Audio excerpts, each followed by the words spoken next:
bonjour à toi, cher ami, qui nous tient compagnie en cette journée de sabbat. Comment vas-tu? Aujourd'hui, nous avons la compagnie de Romina et David. Salut! Salut. Bonjour. Bonjour. Je vous remercie vraiment de votre présence.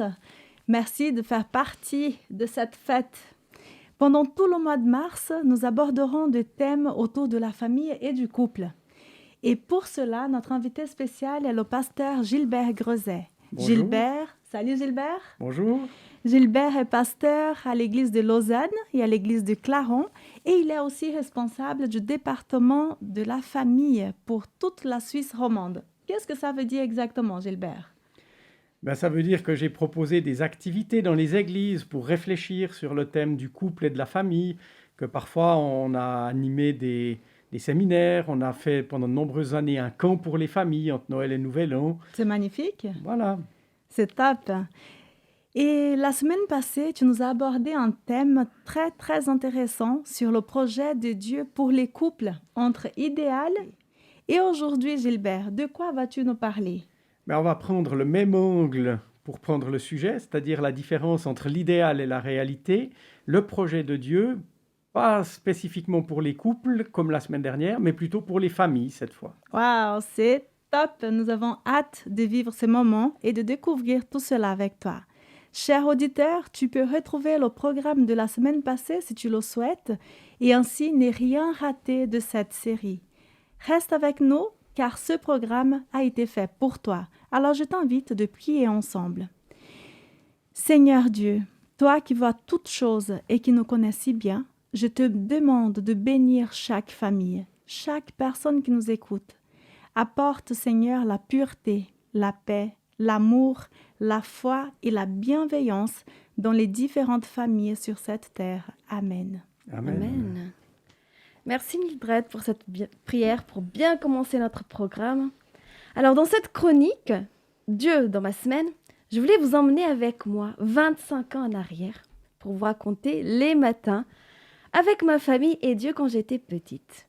Alors, on habitait un peu loin de l'école, donc il fallait se réveiller assez tôt pour partir. Ah, j'imagine. Oui. Mais je me rappelle que peu importe l'heure qu'il était, on ne partait jamais de la maison sans avoir pris le temps de prier ensemble pour poser notre cœur, nos soucis, notre journée entre les mains de Dieu. Et souvent, on prenait aussi le temps, non seulement pour prier, mais aussi pour lire les petites méditations quotidiennes, vous savez, les petits livrets. Ok, ouais, je connais. Avec des méditations pour chaque jour. Et c'était drôle parce que pour mes parents, c'était vraiment important de vivre cela en famille. Et c'était même touchant parce que mon père arrivait toujours tard à la maison à cause de son travail.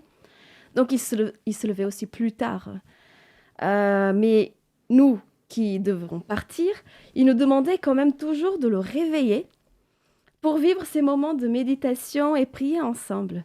Pour que toute la famille soit réunie déjà en début de journée. Exactement. Alors, c'est sympa. J'étais petite et même si je ne comprenais pas forcément tout ce qui se lisait dans ces petits livres de méditation, j'aimais ces moments de partage et cela a vraiment contribué à nourrir ma foi. Et certains disent que les enfants ne comprennent pas ce qu'ils entendent ou n'entendent pas ce qui se dit, ce qui se lit. Et en fait, non, c'est pas vrai. Je prêtais attention en tout cas et j'avais la foi d'un enfant, dans un Dieu qui était tout puissant, un Dieu qui était magnifique, qui était bon, qui ne nous laissait jamais tomber finalement. Après, j'ai grandi. Je suis devenue une adolescente. Et j'avoue qu'à certains moments, cela m'agaçait, ces moments, surtout si on était en retard pour l'école. Donc, j'aimais pas arriver en retard à l'école. Hein. Et c'est juste pour vous dire qu'en fait, je ne vous parle pas d'un modèle parfait. Parfois, ce n'était pas toujours adapté. Parfois, je vivais ces moments comme une habitude, sans trop réfléchir, sans forcément y mettre mon cœur. Mais cela n'empêche. Et c'est ce que je retiens. C'est que j'ai vraiment été touchée par ces prières, par la dévotion de mes parents. Et surtout, c'est que j'ai grandi en sachant que c'était normal d'inclure Dieu dans ma vie, d'inclure Dieu dans mon quotidien, qu'il faisait partie intégrante de ma vie. Donc finalement, ces prières du matin, c'était une manière simple d'inviter Dieu dans ma vie et j'y ai pris goût. Alors, à travers ces beaux souvenirs que je garde, le témoignage de ce vécu en famille avec Dieu, je voulais en tout cas, cher auditeur, à t'encourager à privilégier des temps spirituels en famille. Je pense que tout le monde gagne, tant les parents que les enfants. Alors si cela te donne envie, n'hésite pas à relancer ta famille, à leur lancer l'invitation de vivre des moments comme ça. En tout cas, ça vaut le coup d'essayer. Ah, ça c'est vrai. Ça vaut le coup. Alors moi, pour la promesse du jour, je voudrais partir sur un verset qui est Matthieu 5,8 et qui dit « Heureux ceux qui ont le cœur pur, car ils verront Dieu ». Maintenant, on peut se poser des questions par rapport à ce verset, se dire qu'est-ce que ça veut dire vraiment, ceux qui ont le cœur pur verront Dieu? Qu'est-ce que c'est avoir le cœur pur? Qu'est-ce que c'est voir Dieu? Et à quoi ça sert aussi? Parce que des fois, on est assez centré aussi sur nous-mêmes, qu'est-ce qu'on veut devenir, qu'est-ce qu'on veut faire, et on ne prend pas le temps de penser à ce qu'on veut faire avec notre vie vraiment. Et je pense que quand on parle de cœur pur, on doit avoir en tête que le cœur, il a des soucis, le cœur humain, il a des défaillances, et qu'on ne sera jamais parfait. On est parfait grâce à Jésus, et la pureté du cœur que Dieu parle, c'est l'honnêteté. C'est savoir dire, là j'ai des tâches, là j'ai des problèmes, Seigneur, est-ce que tu les vois, est-ce que tu peux les enlever et vraiment les guérir, pour qu'on puisse vraiment avoir une vie pleine, et que Dieu puisse travailler avec nous pour qu'on puisse avoir une vision plus large et plus globale de ce qui nous entoure pour en profiter vraiment. Et c'est ça, d'être aussi en cheminement, Aussi. continuellement. Ouais. Un cheminement qui ne s'arrête jamais et puis qu'on aura pour l'éternité. Et je pense que moi, perso, je ne me rends pas vraiment compte de ce que ça veut dire, de se dire, j'ai l'éternité pour apprendre et pour m'améliorer, mais ça finit jamais. C'est dingue. Humainement, c'est difficile à Ouais, comprendre. c'est l'éternité. C'est pas que je vais, au bout d'un moment, je saurai, non? Oui. Bah, ça fait bizarre, mais c'est que nous sommes tellement habitués à avoir un début, une fin, que ça fait... C'est étrange d'imaginer qu'il n'y aura plus de fin. Il n'y a pas de fin. Mais bon, on va se laisser surprendre. Merci en tout cas David pour cette belle promesse que tu as partagée avec nous. Je vous invite maintenant à vivre un moment de louange, à vous tourner vers ce Dieu qui est infini, vers ce Dieu qui est spécial. La Bible l'appelle le prince de paix. Il est celui qui donne une paix qui surpasse toute intelligence. Il est celui qui prend soin de nous, qui nous promet d'apaiser les chagrins, les craintes, toutes nos peines. Alors vivons ce moment d'adoration à travers le chant qui va suivre.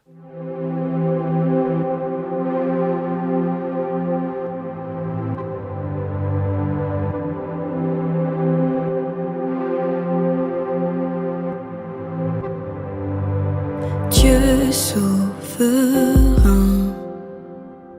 tu domines mes doutes et chagrins. Tu contrôles ma vie.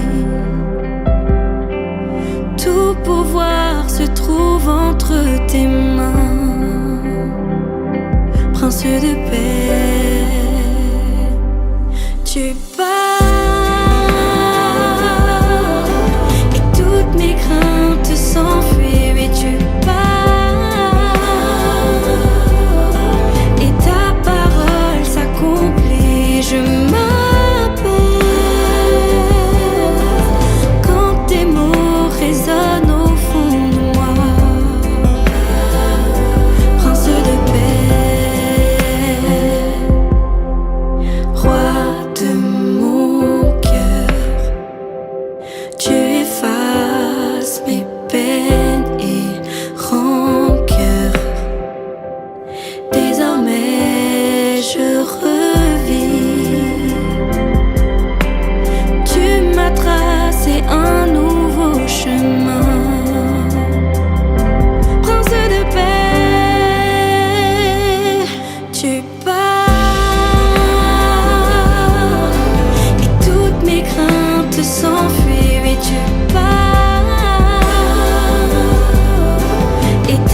le mariage est fragilisé et qu'il y a beaucoup de familles fracturées et séparées, ça fait chaud au cœur de se laisser interpeller par des couples qui durent dans le temps et qui sont heureux malgré les combats quotidiens. Dans la Bible, nous trouvons des pistes, des conseils pour être heureux en famille et en société. J'ai la joie de partager avec vous et avec toi, cher auditeur, une rencontre que j'ai faite avec une famille soudée et pleine d'énergie. Salut, je m'appelle Viviane. Et je m'appelle Stéphane. Nous avons trois Trois enfants. Ethan, 10 ans. Logan, 7 ans. Et le petit dernier, Owen, 4 ans. Nous sommes une famille qui essayons de vivre en se basant sur la parole de Dieu. Nous avons l'habitude de faire le culte chez nous le matin et le soir, en lisant des histoires de la Bible avec les enfants, aussi des histoires avec des livres qui ont des vraies histoires. Là, on lit l'histoire avec des anges. Et aussi le soir, le week-end, on lit l'histoire que Dieu utilise les animaux. Donc ça, ils aiment bien, parce que c'est vraiment pratique. Ils adorent, ils racontent même à l'église ces histoires-là. Les enfants, ils aiment aussi faire des mimes ou dans le culte en famille, de raconter des histoires en utilisant les Lego, les Playmobil. Et ça change un peu. Et là, l'histoire, elle est vivante pour eux. En ce moment, nous sommes en train d'étudier, de faire une semaine spéciale, c'est 10 jours de prière. Et on a un matériel en portugais. Et il y a des activités à faire avec les enfants. Et nous avons travaillé aussi les 8 remèdes naturels, où on a parlé de l'air, les sports, la nourriture. Et j'ai pris des choses comme les fruits, les légumes. J'ai pris des choses qui sont moins bonnes pour comparer, de l'eau. Et on a fait ça pendant le culte. On a parlé du projet de Dieu pour nous, pour notre santé, de Daniel. C'est l'histoire qu'on a dans la Bible. Et on a fait une liaison comme ça. Et pour nous, c'est important qu'ils puissent vivre la foi, qu'ils puissent apprendre par rapport à la Bible et mettre ça en pratique dans leur vie pour transmettre aux autres familles qui nous entourent ce qu'on vit, le projet de Dieu pour notre famille, pour chaque famille. Les copains qui ne sont pas de l'Église, ils ont du mal à raconter un peu. Pour ceux de l'Église, oui, c'est facile. Mais il y a le deuxième, il a eu une expérience avec un copain qui a dit qu'il ne croyait pas en Dieu. Et il a dit pourquoi. Ils ont discuté un peu de ça déjà entre eux. Et c'était des enfants qui sont petits, mais qui ont parlé de ça.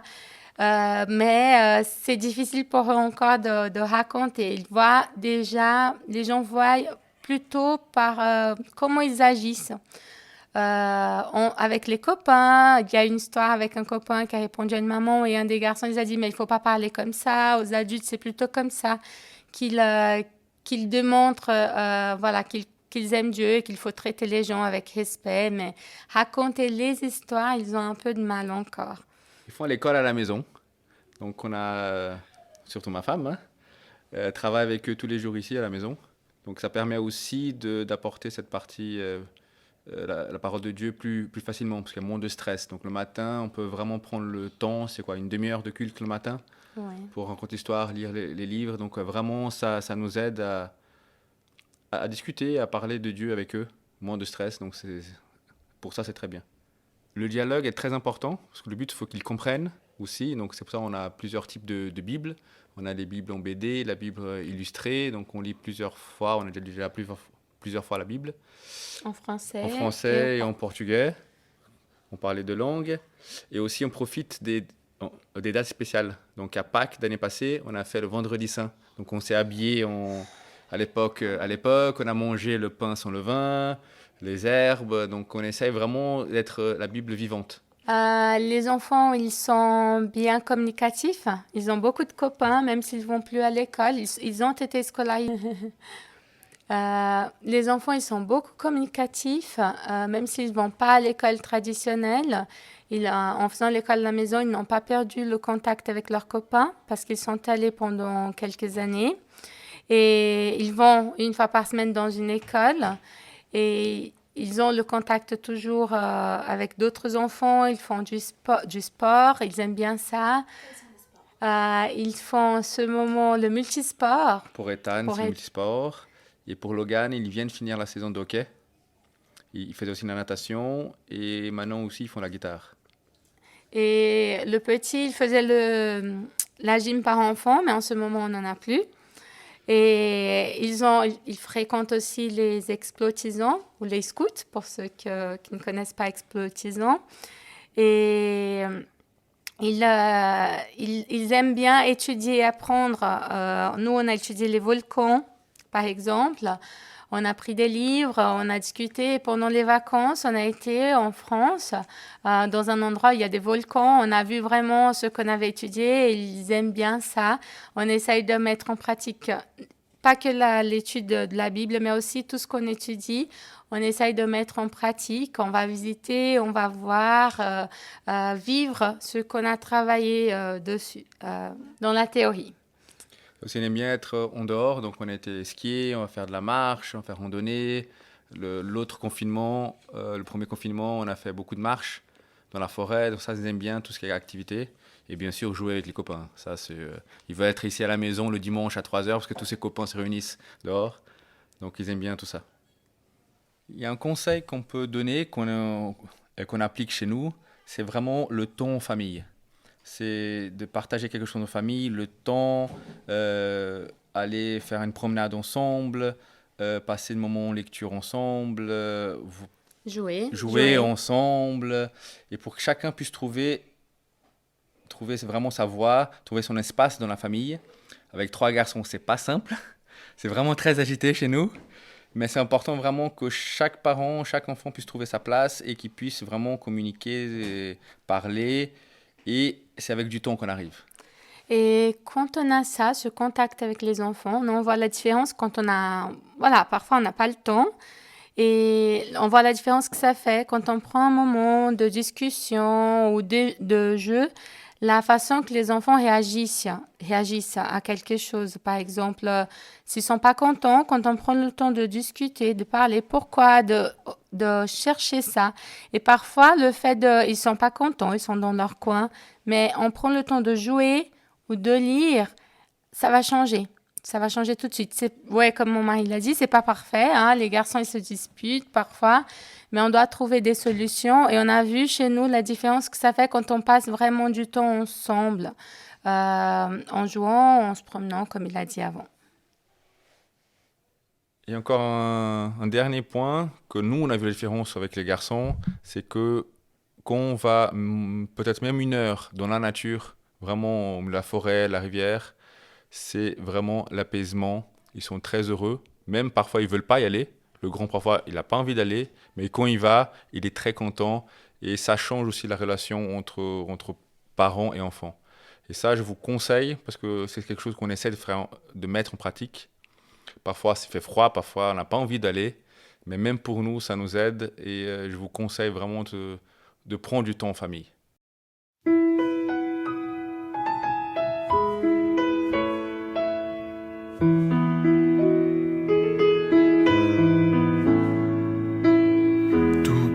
Ça le jour où Dieu vit l'homme marcher dans son jardin, seul sans personne. Il lui manquait quelqu'un avec qui partager la douceur d'un matin, le calme d'un soir d'été. En un instant, le miracle s'accomplit. L'homme n'était plus seul, il avait devant lui un visage comme le sien, un peu plus féminin, le même sourire qui répondait au sien. Et Dieu leur offrit de pouvoir s'aimer. Il leur dit aussi de ne jamais oublier quand tu aimes, tu es patient.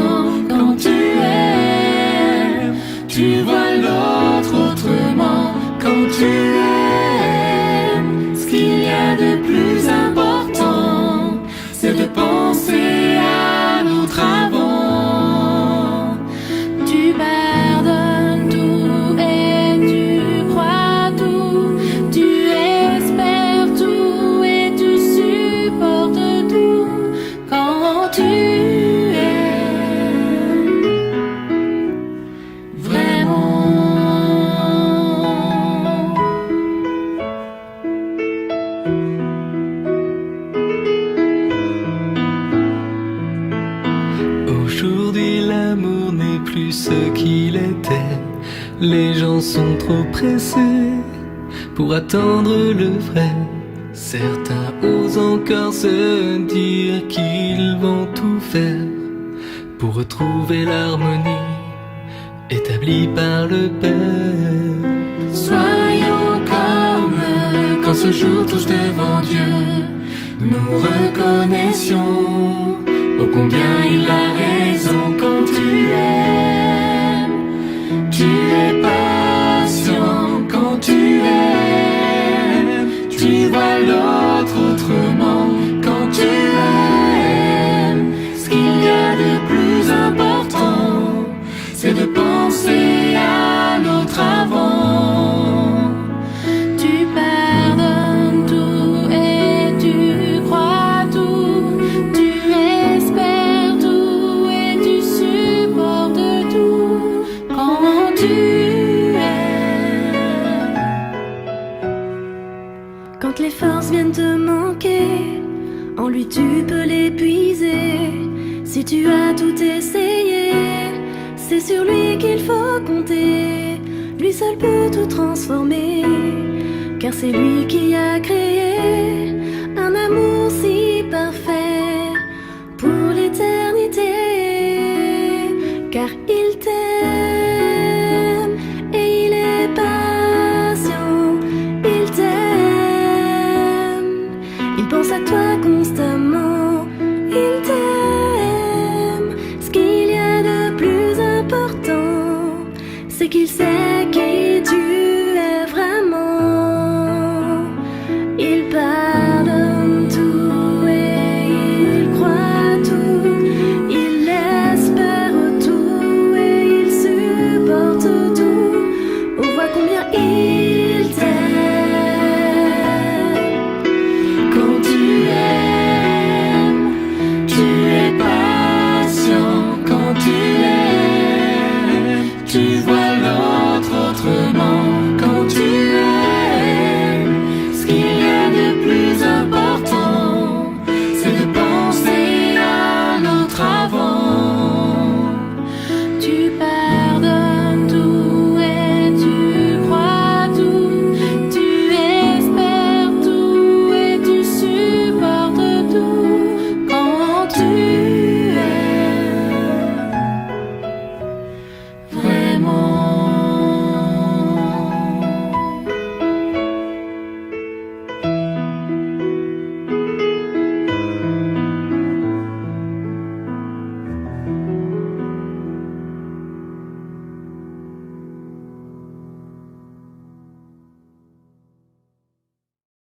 J'aime beaucoup cette chanson Quand tu aimes de Madison. Elle est magnifique. Oui, l'amour est indéniablement un don de Dieu. Quelle joie de le vivre en famille, quand c'est possible. Maintenant, il est temps de passer au temps de partage biblique avec Gilbert. On te laisse la parole. C'est gentil, merci. C'est vrai que cette chanson fait référence à un amour assez idéal. Et c'est d'ailleurs ce que la Bible propose aussi. Elle propose un idéal, mais elle ne ferme pas les yeux sur les réalités. On va prendre un premier texte pour lancer le sujet. Je vais demander à Romina si elle veut bien lire Genèse 2, le verset 24. C'est pourquoi l'homme quittera son père et sa mère et s'attachera à sa femme, et ils ne feront qu'un. Ils ne feront qu'un.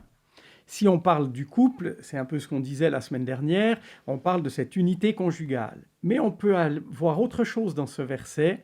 Ils ne feront qu'un, un bébé.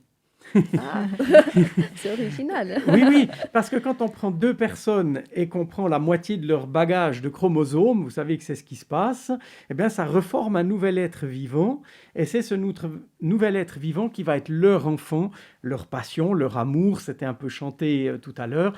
Donc on voit que ça c'est vraiment l'idéal, l'unité et la descendance. Et pensez donc, dans le récit biblique, le premier couple a eu le privilège inouï d'élever Caïn et Abel dans un cadre presque paradisiaque. On voit notre terre qui a déjà plusieurs milliers d'années, qui semble encore magnifique par endroits. J'ose à peine imaginer la beauté des environnements naturels dans lesquels Adam et Ève ont pu faire grandir Caïn et Abel. Mais voilà, catastrophe, je ne vous dis pas. La Bible relate que cette première famille, dans un cadre absolument splendide, idéal, est aussi la première famille où il y a un meurtre fratricide. C'est-à-dire que Caïn, né d'Adam et Ève, vivant dans une terre tout proche du paradis, va tuer son propre frère. Et pourquoi ? Pour une question de religion, une histoire de sacrifice différent et différemment reçu par Dieu lui-même. Il y a de quoi trembler un peu. Ça nous montre en tout cas que la Bible ne ferme pas les yeux sur le fait que la famille, dès le tout départ, a été malmenée, elle s'est trouvée en face de grosses difficultés, et la Bible, comme je vous l'ai dit, ne le cache pas. On pourrait donner quelques exemples, je ne veux pas trop m'appesantir sur ce côté négatif, mais si je le développe, c'est pas pour rien. Je vous laisserai découvrir dans quelques minutes. D'autres exemples. Isaac, Rebecca et leurs 2 fils, Jacob et Ésaü. Vous pouvez reprendre Genèse 27, l'histoire de cette bénédiction paternelle obtenue par Jacob de façon frauduleuse au détriment d'Ésaü, son frère. Si vous vous rappelez d'ailleurs, on se demande ce qu'il en aurait fait de cette bénédiction, puisqu'il avait été d'accord de l'échanger quelque temps auparavant contre un plat de lentilles. Pas grand-chose. Pas grand-chose, oui et non, parce qu'il semble qu'au retour de sa chasse, c'était ce dont il avait besoin pour retrouver des forces. Et ça a été un peu son argument, à quoi me servirait la bénédiction si je suis plus vivant ? Ça, c'est vrai. Alors voilà, mais quand même, on se rend compte qu'il y a déséquilibre, et c'est surtout le côté frauduleux mis en place par Jacob et Rebecca pour tromper Isaac. Et il va obtenir cette bénédiction dans des conditions assez épouvantables pour une famille. Ça s'appelle le mensonge, ça s'appelle la tromperie, et pourtant c'est bel et bien là dans nos Bibles. Et plus loin dans l'histoire, on verra d'ailleurs que ce même Jacob aura d'autres difficultés familiales assez importantes à cause d'un fils qu'il préférait. On y reviendra la semaine prochaine d'ailleurs. Et puis, je ne veux pas trop allonger cette liste, mais on pourrait encore parler des méandres conjugaux et des difficultés paternelles d'un grand personnage de la Bible. Est-ce que par hasard vous devinez ? Celui qui a eu des soucis vraiment, des méandres conjugaux et des difficultés paternelles, rien de moins que l'auteur de nombreux psaumes, David. le roi David. Et la Bible nous raconte, sans masque, sans tricherie, sans masque, ça me fait un peu drôle, le fait des difficultés qu'il y a eu dans la famille de David, dans d'autres familles encore. Et on pourrait sortir de cette liste en se disant, tout ça, c'était la période de l'Ancien Testament. Mais dans le Nouveau Testament, ça doit aller beaucoup mieux. On espère. Ou pas. mais- On espère, mais on n'en est pas sûr. Même la famille de Jésus n'était pas toute simple. David, est-ce que tu as le texte Matthieu 12, versets 46 à 50 ? Oui. Alors, la vraie famille de Jésus. Pendant que Jésus parlait encore à la foule, voici que sa mère et ses frères se tenaient dehors, cherchant à lui parler. Quelqu'un vint lui dire, « Ta mère et tes frères sont là. Ils cherchent à te parler. » Mais Jésus lui répondit, « Qui est ma mère ? Qui sont mes frères ?» Puis, désignant ses disciples d'un geste de la main, il ajouta, « Ma mère et mes frères, les voici.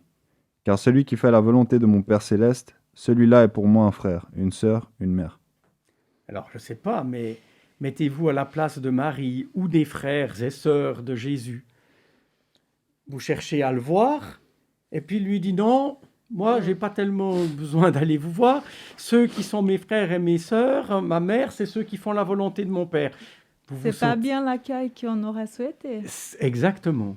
Et c'est même dire que dans la famille de Jésus, tout ne devait pas être si simple. Qu'est-ce qui a provoqué cette phrase ? Les arrière-plans, là, on ne les a pas. Mais en tout cas, ce n'est pas une relation de famille très évidente. On verra encore dans le Nouveau Testament un cas encore plus grave. Ça, j'ai laissé le texte à Mildred, mais enfin, c'est sans aucune arrière-pensée. 1 Corinthiens 5, verset 1. Écoutez ça. Je ne sais pas si vous êtes en chaussettes, mais si vous êtes en chaussettes, elles vont tomber. Allons-y. On entend dire partout que chez vous, certains ont une vie immorale et leur façon de vivre est si mauvaise qu'on ne la trouve même pas chez ceux qui ne connaissent pas Dieu. Il paraît que l'un de vous a pris la femme de son père. C'est, une immoralité plus grande, même dans notre société d'aujourd'hui, on connaît à peine. Ah, c'est pas bien vu. Alors, pourquoi cette série de catastrophes familiales dans nos Bibles ? Pour nous montrer ce qu'il ne faut pas faire. Alors peut-être, on pourrait le voir comme ça, comme un enseignement par le négatif. Mais je crois qu'il y a des choses plus subtiles. La première, c'est d'éviter un piège, c'est de croire qu'avec Dieu, tout sera facile et simple dans nos familles. Vous l'avez compris, il y a des familles de croyants et non des moindres, je pense à la famille de David, qui ont eu des difficultés gigantesques. Et ça ne les a pas empêchés d'avancer. Et puis, la deuxième raison que j'aimerais dire à ça, et ça me paraît peut-être encore plus important, c'est que si nous éprouvons des difficultés dans notre vie de famille, on pourrait se dire, mais par rapport au tableau idéal que j'ai entendu, ben moi, j'y suis pas, je suis disqualifié, je suis hors jeu. Et ça me semble essentiel de le rappeler. La Bible, la parole de Dieu, fait une place pour toutes les familles, même les plus dysfonctionnelles. Heureusement, ouais. Pour moi, c'est un point très, très important. C'est pour ça qu'on a commencé avec ce volet un petit peu sombre, j'en conviens, mais c'est pour dire qu'il y a de la place pour toutes et tous. Maintenant, est-ce qu'on peut chercher quelques remèdes, quelques conseils dans la Bible pour nos familles? Ah ben on espère, allez, Allez, montre-nous. on y va. Eh bien, dans les 10 paroles de Dieu, qui sont la base des 10 commandements, vous le savez bien, il y a 2 commandements qui concernent la famille. Le premier, c'est « tu ne commettras pas d'adultère ». C'est-à-dire que ta famille va être quelque chose protégé, restreint, respecté. On ne va pas commencer de s'enfuir de ce cercle pour aller vivre des choses ailleurs. On va rester dans ce cercle. Et puis, deuxième commandement, d'ailleurs un des 2 commandements positifs, « Tu honoreras ton père et ta mère. » Honore ton père et ta mère. Ouais. Et ça veut dire qu'il y a une invitation à un grand respect, à quelque chose qui doit se construire dans la stabilité, dans l'unité, et en même temps dans une relation de respect. Le Nouveau Testament, d'ailleurs, ira ajouter une idée, c'est qu'il est dit non seulement aux enfants de respecter leurs parents, mais il est dit aux parents de ne pas énerver leurs enfants. Ne pas les provoquer. Ne Ça, pas c'est les top. provoquer. Hein. Donc, on se rend compte que la Bible cherche à construire une vie de famille en donnant des conseils positifs. Et ça va dans tous les sens, enfin, dans les 2 sens. Oui, dans le sens parent-enfant et enfant-parent. C'est exactement ça. Alors, on sait qu'il y a des difficultés, on les a vues dans la Bible, on les connaît dans nos vies de tous les jours, dans nos vies réelles. Est-ce que la Bible donne des conseils en face des réalités, en face des difficultés? Eh bien oui, il y a un premier verset que j'aimerais vous proposer. Enfin, on va en prendre 2. Est-ce que l'un veut prendre Jean 13, 34 à chercher, et puis l'autre veut prendre Jean 15, 12? Et vous verrez que ces textes vont dans le même sens. Il y aura peut-être quelque chose d'un peu étonnant quand même. Je vous laisse trouver donc Jean 13, 34 et Jean 15, 12. Je vous donne un commandement nouveau. Aimez-vous les uns les autres. Merci, tu peux t'arrêter là. Ok. Et puis 15, 12. Alors, voici mon commandement. Aimez-vous les uns les autres comme je vous ai aimé. Voilà. Des commandements dans lesquels on dit « aimez-vous ». C'est pas si simple. Est-ce qu'on peut vraiment dire à quelqu'un « aime » comme un ordre? Ça paraît délicat. Pourtant, c'est un principe que la Bible met en avant, que Jésus met en avant 2 fois à 2 chapitres d'intervalle. Et il y en aurait même d'autres dans la première épître de Jean, etc. J'ai trouvé un livre assez excellent qui s'appelle, à propos du mariage, « Vous avez dit oui à quoi ?» Alors, bien sûr, la première chose qu'on se dit, on ne disait pas à quoi, c'est à qui. J'ai dit oui. C'est déjà un bon début quand même. On est d'accord. Mais l'auteur nous fait réfléchir sur l'idée que quand on se marie, on dit oui à un projet qui dépasse la terre d'ici et qui concerne notre relation avec Dieu, notre relation entre l'être humain et Dieu. Et on apprend dans le mariage à y vivre une découverte de l'autre. On y reviendra quand on parlera des couples. Et le deuxième grand conseil de la Bible pour les familles, alors on peut prendre le texte de Colossiens 3, verset 13. On va tourner quelques pages et puis aller dans l'épître de Paul aux Colossiens, au chapitre 3 et au verset 13, et on va trouver un mot très important. Alors, je ne sais pas... 3.13. Oui, Colossiens 3.13. Vas-y, Mildred. Alors, Supportez-vous les uns les autres et pardonnez-vous si quelqu'un a un reproche à faire à un autre. Voilà. Le Seigneur vous a pardonné, agissez comme lui. Donc ça, c'est le conseil clé, le pardon. Pardonner, et c'est un autre auteur, une personne qui a écrit un magnifique livre de pensée sur la manière d'aimer, 52 clés pour vivre l'amour, Aruna Lipschitz. Elle écrit le mot pardonner avec un trait d'union. Pardonner. Pardonner.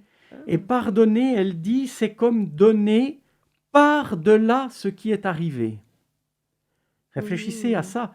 Donner de l'amour, continuer de donner de l'amour par-delà ce qui est arrivé. Mais on sait qu'un verre cassé ne se recolle pas. Le passé douloureux ne peut pas être effacé. Et je la cite encore, Aruna Lipschitz, elle dit « En cas de faute, dire à l'autre « je me rends compte » et « je ne le ferai plus » est la seule façon de lui rendre l'envie de donner à nouveau, de pardonner. Waouh. C'est Et je beau. pense que pour les familles, c'est quelque chose d'indispensable. On ne peut pas avancer si on accumule les griefs et les rancunes sans les pardonner, sans savoir donner à nouveau l'amour, l'échange, l'interaction, les regards qui brillent, le sourire, l'intonation de la voix. Il y a des choses toutes petites comme ça. Mais quand vous rentrez chez vous, la voix de votre enfant ou de votre partenaire, de votre conjoint, vous savez tout de suite dans l'oreille si l'amour est là ou s'il n'est pas là. Ouais, on arrive à détecter s'il y a de l'énervement ou si l'ambiance est plutôt paisible. Exactement. Et alors, comment faire pour retrouver cette belle ambiance? Eh bien, peut-être qu'il faut savoir demander pardon. Et demander pardon, c'est s'engager à ne pas récidiver la même erreur. Et comment sait-on quand on a pardonné? C'est quand on s'est remis dans une perspective de bonheur. Alors, c'est une expérience exceptionnelle, mais l'expérience du pardon découle exactement de ce que Dieu nous a laissé. Et quand je vous disais tout à l'heure que le mariage, c'était une possibilité, vous avez dit oui à quoi? Eh bien, à une découverte de ce qu'il y a entre Dieu et nous. Le pardon, c'est ce qu'il y a à la base du christianisme. Père, pardonne-leur, car ils ne savent pas ce qu'ils font. Alors, dans nos familles, on peut apprendre à vivre cela. D'ailleurs, quand cela ne fonctionne pas, est-ce que vous n'auriez pas à l'esprit ou à la mémoire des familles qui vivent des situations bloquées, des espèces de situations sans issue, où on a l'impression que l'agressivité et la rancune ne fait que monter, monter, monter? Oui. Eh bien, c'est parce que l'on n'a pas pardonné. Et là, j'aimerais citer encore le psaume 51. Psaume 51, de lire depuis le verset 7, cette parole justement de David, qui avait eu de quoi demander pardon. Oui, depuis ma naissance, je suis marqué par le péché. Depuis le ventre de ma mère, je suis plongé dans le mal. Mais tu veux la vérité au fond de mon cœur. À ma conscience, tu enseignes la sagesse. Enlève mon péché et je serai pur. Lave-moi et je serai parfaitement purifié. Fais-moi entendre les chants et la fête, alors je danserai de bonheur, moi que tu as brisé. Détourne ton visage de mes péchés, efface toutes mes fautes. Ô Dieu, crée en moi un cœur pur, mets en moi un esprit nouveau, vraiment attaché à toi. Amen. C'est l'expérience du pardon que David a pu vivre après des expériences vraiment catastrophiques.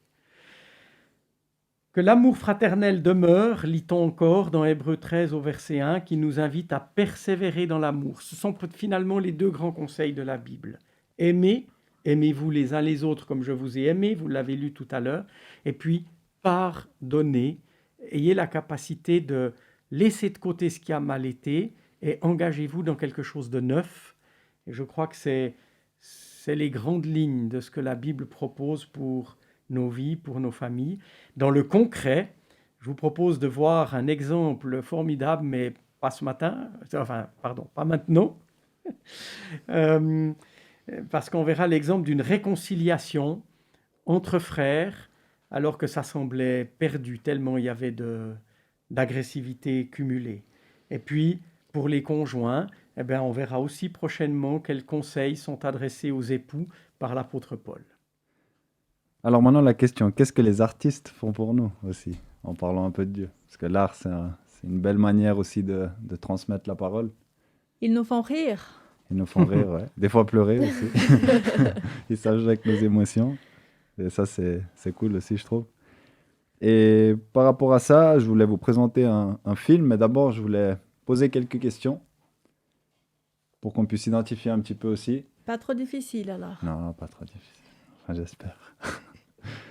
Comme il disait Gilbert, dans la famille, on a souvent des conflits. On a souvent des problèmes, des choses, des malentendus peut-être, des désaccords. Et ça, je pense que ça part sur la vision qu'on a des choses. Alors, une des questions, c'est est-ce que vous avez déjà eu des doutes par rapport à certaines choses? Ou non, jamais. Ça nous arrive des fois. Oui, quand même. Et se poser des questions, c'est souvent bien. Bah oui, Ouais. Et c'est est-ce- normal. Ouais. Maintenant, l'autre question, c'est est-ce que vous avez déjà eu des doutes et que votre conjoint ou est-ce que vos enfants ou quoi que ce soit avaient la conviction de savoir, mais que pour vous, c'était pas dans le sens, une Ouais, il me idée que semble. vous doutiez et l'autre disait non, mais c'est comme ça. Mm. Oui, ça arrive, ça Ou arrive. que vous disiez non, c'est comme ça et que l'autre, il vous croyait pas. Ah. Ça m'arrive souvent. Et voilà Très pourquoi les souvent, hein. conflits. C'est que j'ai souvent raison, mais l'autre, il ne le sait pas encore. Alors, Ah, Oh là là. oui. Non, aujourd'hui, je voulais vous présenter un film justement qui parle sur ce thème. C'est un couple dont il y a le mari, c'est un journaliste, et la femme, elle est croyante. Et lui, il croit pas en Dieu. D'accord. Il veut montrer que Dieu n'existe pas. Il veut le prouver. Parce que sa femme commence à parler de Dieu. Après, c'est clair, il y a les enfants. S'il y a un enfant, qu'est-ce qu'on lui apprend? Est-ce qu'on lui dit qu'il y a Dieu? Est-ce qu'on lui dit qu'il n'y a pas Dieu? Et ça crée, je pense, un gros conflit aussi dans le couple. Parce que c'est vraiment une base. Et ça va changer aussi beaucoup de choses par rapport à comment on fait les choses. Si on a Dieu ou si on n'a pas Dieu. Et donc, il se détermine à prouver que Dieu n'existe pas. Eh ben, Et j'ai trouvé super intéressant. En plus, ce film, c'est vraiment un film que... C'était un moment où j'avais beaucoup de doutes comme ça, je me posais beaucoup de questions. Et puis un ami à moi me l'avait envoyé, juste à ce moment. Je trouvais vraiment cool parce qu'il va vraiment dans plein d'endroits scientifiques, il parle avec des philosophes, il va voir l'histoire, il parle avec des croyants. Il fait pas semblant. Et je pense que c'est quelque chose qu'on peut apprendre par rapport à ça aussi, c'est quand on veut savoir quelque chose, est-ce qu'on y va vraiment ou est-ce qu'on fait semblant par peur d'être déçu de la vérité ou d'être et de contredit? rester superficiel. Voilà, de rester dans cette fausse réalité qu'on s'est créée, dans cette bulle, par peur de l'éclater et de dire ah, en fait j'avais tort et d'avoir été bête pendant un moment parce qu'on ne savait pas. Mais c'est Einstein, je crois, qui disait vaut mieux d'avoir l'air bête pendant 2 secondes que toute sa vie. C'est vrai. C'est mieux de venir parler, dire les choses, apprendre. Et de toute façon, comme on disait avant, on a l'éternité pour apprendre. Mhm. Et ce film, d'abord, le film s'appelle Jésus l'enquête. Franchement, super bien, je le recommande. Et il est inspiré par le livre Jésus, la parole est à la défense, écrit par Lee Strobel, qui est le journaliste qui voulait prouver que Dieu n'existait pas. C'est bon, tu nous as convaincus, on va voir ces films. Et voilà, donc c'est ça, c'est une histoire vraie et très intéressant, très prenant. J'aime beaucoup parce que le personnage principal qui est pas croyant, il est super tenace dans le voulant prouver que Dieu n'existe pas. Et ça me plaît parce que dans un sens, moi je voudrais qu'il croie. Mais dans un autre sens, j'aime qu'il vive sa vérité sans faire semblant de « Ah non, mais peut-être », alors comme on disait avant, de rester dans sa bulle. Il y va vraiment acharné pour trouver la vérité. Il ne fait pas semblant. Et ça, c'est vraiment quelque chose qui m'a plu. Et si c'est un journaliste, je pense qu'il est expert dans la manière de mener une enquête. Et on peut penser que son enquête est sérieuse, elle est approfondie, elle est... Ouais, non, on dirait un thriller. C'est un professionnel. Ça. Non, et puis il pose plein de questions, il y va, ouais. Non, c'est cool. Comment il fait le truc méthodiquement aussi, c'est ça. c'est bien fait, ouais. Alors là, je vais vous laisser avec la bande-annonce. Bon, la bande audio pour l'instant, pour ceux qui l'écoutent à la radio. Je vous laisse profiter. Et si quelqu'un voulait faire une enquête sur la religion chrétienne, par où tu commencerais ? Toute la foi chrétienne repose sur la résurrection de Jésus. Si ça ne tient plus, le château de cartes s'effondre. Tu veux vraiment me donner ce flingue ? Je suis certain que t'arriveras pas à appuyer sur la gâchette. J'ai passé toute ma carrière de journaliste à couvrir la vérité. Jusqu'au jour où ma femme m'a présenté le plus grand scoop de ma vie. Je veux pas perdre ma femme et mes enfants à cause d'une espèce de chose qui échappe à toute raison. Ce qui m'est arrivé par la suite a changé ma vie. À tout jamais. Comment peut-on parler de preuves historiques à propos de la résurrection ? Les évangiles sont bourrés de contradictions. Concernant la tombe vide, Sa réalité s'appuie sur des preuves. N'est-ce pas des preuves que vous cherchez ? nous fondons tous nos vies sur quelque chose. La question est, sur quoi ? Bien que j'aurais été enchantée de soutenir un frère en scepticisme, ce que vous évoquez est tout à fait impossible. Est-il possible que Jésus ait survécu au fait d'être cloué sur la croix ? Il n'y a jamais eu de preuve de survie d'un homme après une crucifixion. C'est pas parce que j'écris quelque chose et que je le planque dans une grotte que cela en fait une vérité. Je ressens quelque chose qui est peut-être plus réel que tout ce que j'ai jamais ressenti dans ma vie. Je prierai pour vous deux. Vous cherchez vraiment à connaître la vérité ou votre opinion est déjà faite à propos de la réalité des faits ? Arrête de m'accuser, moi, et l'Église et Dieu, et fais ton job.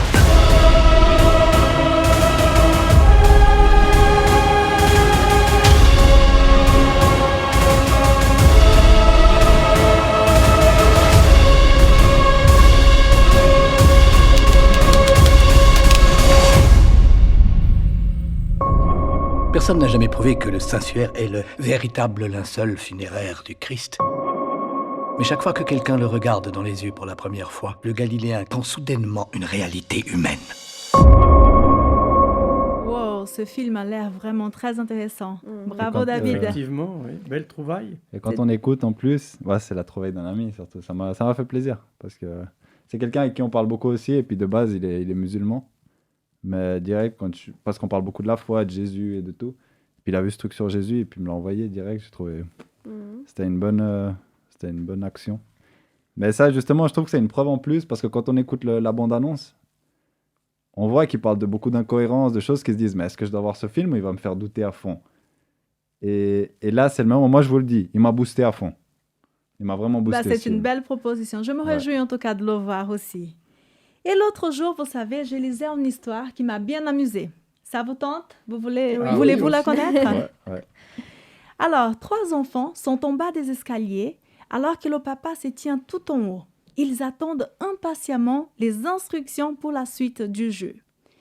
Depuis le haut des escaliers, le papa leur dit « Hé les enfants, je vous emmène manger une glace si vous trouvez comment monter près de moi. » Trop facile à première vue.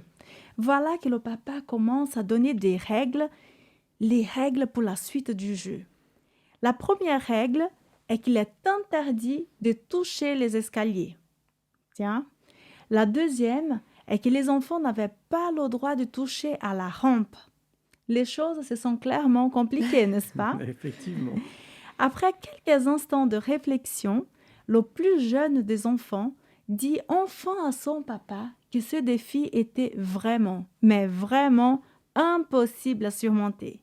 Et il demande « Mais papa, comment est-ce qu'on peut monter jusqu'à toi sans toucher les escaliers ou la rampe ?» Après réflexion, les 2 autres frères ont dû finalement consentir qu'il n'était pas possible de rejoindre le papa tout en respectant les règles. Finalement, l'un d'eux a une super idée et il dit « Papa, peux-tu descendre s'il te plaît ?» Et le papa descend les escaliers. « Maintenant, penche-toi que je monte sur ton dos. » Voilà, c'est bon, tu peux monter les escaliers. Et c'est ainsi que les enfants ont pu être en haut des escaliers avec leur papa sans avoir touché ni les escaliers ni la rampe. Et finalement, ils ont pu aller manger leur glace. Alors, à travers cette petite histoire, le papa en question a pu montrer à ses enfants qu'il est impossible d'atteindre Dieu par nos propres forces. Vois-tu, cher auditeur, C'est aussi d'une façon ludique que les parents peuvent inculquer de bonnes valeurs et des croyances à leurs enfants. Il est vraiment important de jouer avec ses enfants, d'entretenir le dialogue et d'étudier ensemble. Toutes ces choses renforcent les liens familiaux et les enseignements passent d'une manière beaucoup plus agréable. Il faut vraiment qu'on profite de chaque instant avec nos familles. Alors, je voulais vous lire le verset Jacques 5,16 qui dit « Confessez donc vos fautes l'un à l'autre et priez l'un pour l'autre, en sorte que vous soyez guéris. La fervente supplication du juste peut beaucoup. » Là, moi, ce verset, il m'inspire beaucoup à dire que, à vouloir le bien pour l'autre, en fait, à dire que c'est pas parce qu'il pense pas comme moi que je veux pas son bien. Apprendre à prier pour l'autre, même si on a des choses qu'on pense et qu'on voit que l'autre pense différemment, prier pour que pour que la vérité nous soit révélée aux deux, soit pour confirmer la sienne et nous apprendre à nous, soit pour nous confirmer à nous et apprendre à l'autre. Mais ça nous apprend aussi que quand on prie pour quelqu'un, je pense que c'est quelque chose d'important souvent, on prie pour les gens en disant « Seigneur, aide-le, change-le ». Et ça peut arriver qu'on ait une certitude et qu'elle soit vraie et que Dieu va vraiment transformer cette personne dans le bon sens. Mais quelque chose qui est joli aussi quand on prie pour l'autre, c'est que Dieu souvent nous ouvre aussi les yeux pour voir comment on comprend l'autre. Pour dire, ok, il a peut-être ça dans le cœur, il a vécu ça comme ça, peut-être je suis pas totalement dans le juste non plus, on va avoir plus de compassion, plus de choses, on va comprendre mieux aussi, peut-être qu'on va voir mieux nos erreurs aussi. Et du coup, avec ça, je pense que c'est important de prendre ce verset et de le vivre vraiment, de dire, confessez les choses et priez les uns pour les autres, et n'oubliez pas de confesser, parce que si moi, par exemple, je fais du mal à Gilbert, je pense que ça va lui faire plaisir que je vienne et que je lui dise, écoute, là, j'aurais pas dû, excuse-moi, ou je pensais pas que ça allait avoir cet effet sur toi, et qu'on puisse vraiment créer une relation pour grandir et pas rester à un niveau, comme on a dit, que la rancœur, elle monte, et à la fin, ça pète, quoi. Comme ça que ça commence les guerres. C'est vrai. Et voilà. Alors, je voulais vous inviter à prier. Je demandais à Gilbert s'il voudrait nous faire ce plaisir. Merci.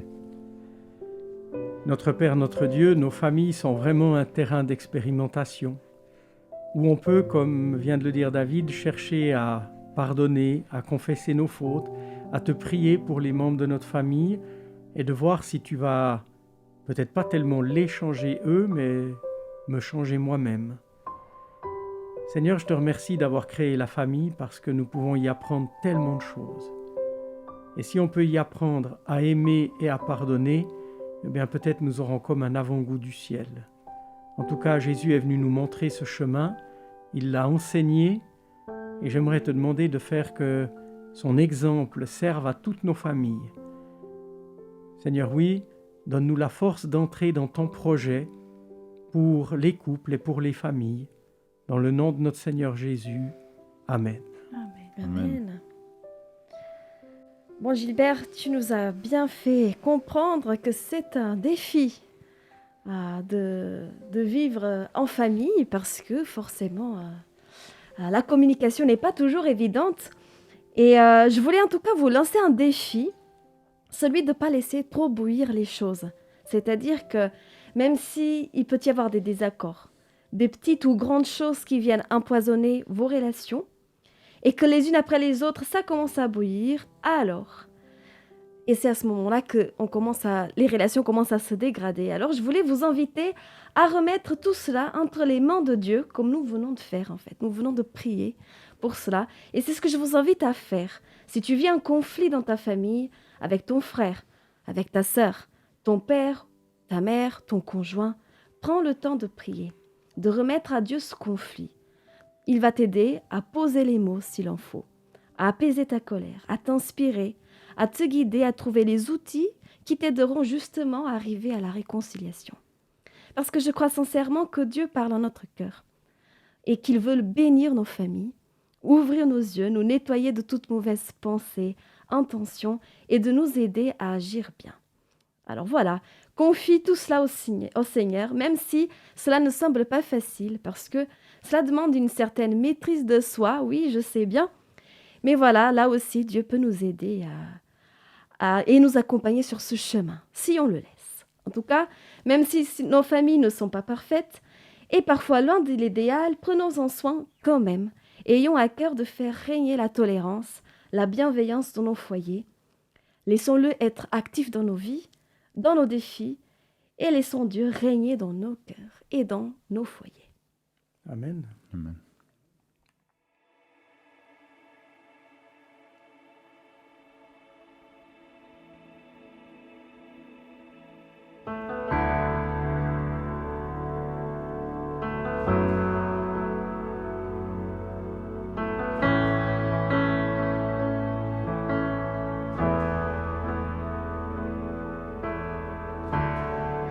Oh, quelle paix dans ces moments, dans le calme de ta présence, quand le bruit faiblit et tu parles à mon âme. Tu as toute mon attention, fais-moi entendre ta voix. Je ne veux rien manquer, Seigneur, mon cœur désire plus de toi, mon cœur recherche ta face, alors je cède à toi. Et tout ton moi est ému par ton amour, captivé par qui tu es. Conduis-moi à te connaître plus encore. Je veux m'approcher de toi, laisser mes peurs derrière moi. Seigneur, viens toucher ma vie à nouveau. Oh, oh, oh, oh, oh, oh, oh, oh. Comme le soleil à l'aurore, comme la brise dans la nuit, ta paix me restaure, tu me donnes la vie. Il n'y a aucune hésitation dans ton amour, ton affection, rien n'est comparable. Seigneur, mon cœur désire plus de toi, mon cœur recherche ta face, alors je cède à toi. Et tout ton moi est ému par ton amour, captivé par qui tu es. Conduis-moi à te connaître plus encore. Je veux m'approcher de toi, laisser mes peurs derrière moi. Seigneur, viens toucher ma vie à nouveau. Oh, oh, oh, oh, oh,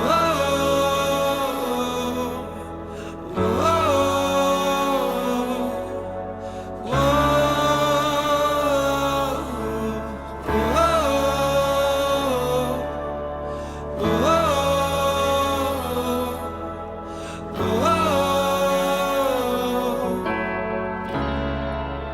à toi j'ouvre mon cœur, Seigneur. À toi j'ouvre mon cœur à jamais. Donc fais ce que toi seul sais faire. Jésus, viens régner dans ma vie. À toi j'ouvre mon cœur, Seigneur. À toi j'ouvre mon cœur à jamais.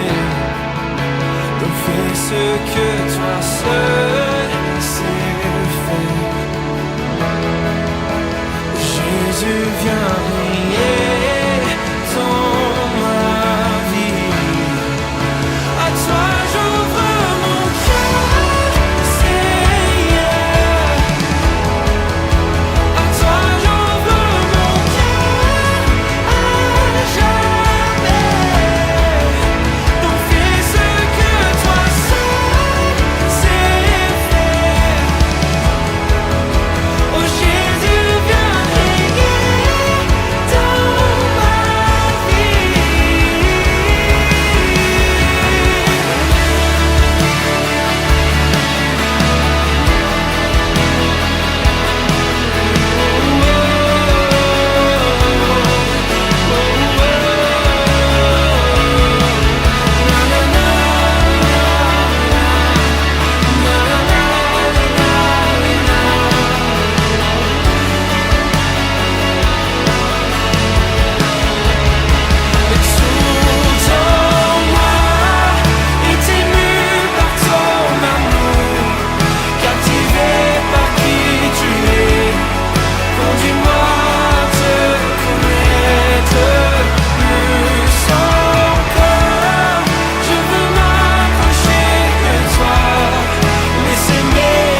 amour, captivé par qui tu es. Conduis-moi à te connaître plus encore.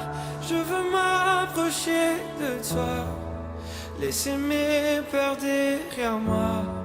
Seigneur, viens toucher ma vie à nouveau.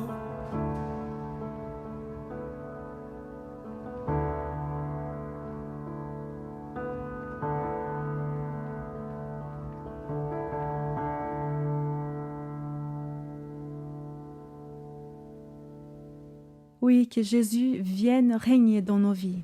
Je vous remercie chacun pour ce moment de partage. Et un grand merci à toi, Gilbert. Merci beaucoup pour ce rappel biblique qui nous encourage à mieux vivre en famille. Nous aurons aussi l'occasion de te retrouver samedi prochain pour parler de thèmes tout aussi intéressants, n'est-ce pas? Si vous le voulez bien, volontiers. Tu seras le bienvenu. Merci. Chères auditrices, chers auditeurs, j'espère que ce moment que nous avons passé ensemble a été pertinent pour toi. Je te souhaite de la joie en famille et que tu puisses vivre des moments magnifiques et enrichissants dans ton foyer. La vie de famille peut parfois être un combat, mais elle peut aussi être un beau jardin d'où émane un bon parfum. Continuez à vous encourager mutuellement et cultivez l'amour chez vous. Profite bien de cette journée de sabbat et à bientôt.